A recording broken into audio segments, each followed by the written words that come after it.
सोलापूर शहरामध्ये मुख्य बाजारपेठ किंवा हद्दवाढ भाग आणि वर्दईच्या भागामध्ये सार्वजनिक स्वच्छतागृहाची अत्यंत आवश्यकता आहे।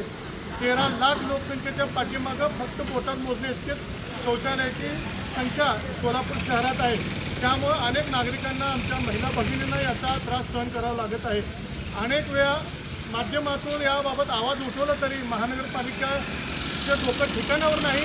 त्याने योग्य पद्धतीनं वेगवेगळ्या भागामध्ये स्वच्छ व सुंदर शौचालय बांधणं अपेक्षित असताना केंद्र शासनाच्या योजनेतून सोलापूर शहरामध्ये 4 ठिकाणी आकांक्षा सुलभ शौचालय अर्थात वातानुकूलित AC शौचालय बांधण्यात आलेलं आहे आणि प्रत्येकी 50 लाख असा 4 शौचालयावर 2 कोटीचा नाहक खर्च महानगरपालिकेच्या अधिकाऱ्यांनी केलेला आहे। महानगरपालिकेच्या अधिकारी आमच्या सर्वसामान्य जनतेच्या कर रूपातून गोळा करण्यात आलेली ही जी रक्कम आहे त्याची उधळपट्टी करत आहेत। त्यामुळे आम्ही आज या ठिकाणी छत्रपती ब्रिगेडच्या वतीनं या नकली नोटा उधळून आम्ही महानगरपालिका प्रशासन व अधिकारी यांचा निषेध नोंदवत आहोत।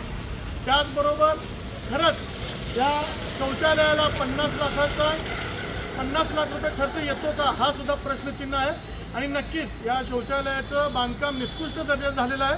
याचीही चौकशी झाली पाहिजे आणि सर्वसामान्य सोलापूरकरांना साधं आणि स्वच्छ सोलापूरमध्ये शौचालय आवश्यक असताना अशा फक्त उन्हाळ्यामध्ये AC शौचालयाचा वापर जनता करेल का? त्याचबरोबर सोलापूरमध्ये कडक हिवाळा आणि पावसाळ्यामध्ये या शौचालयाचा उपयोग होईल का हा मुख्य प्रश्नचिन्ह या माध्यमातून हे सोलापूरवासी विचारत आहेत। लोकशाही मराठी ऐका, पहा, जागरूक रहा।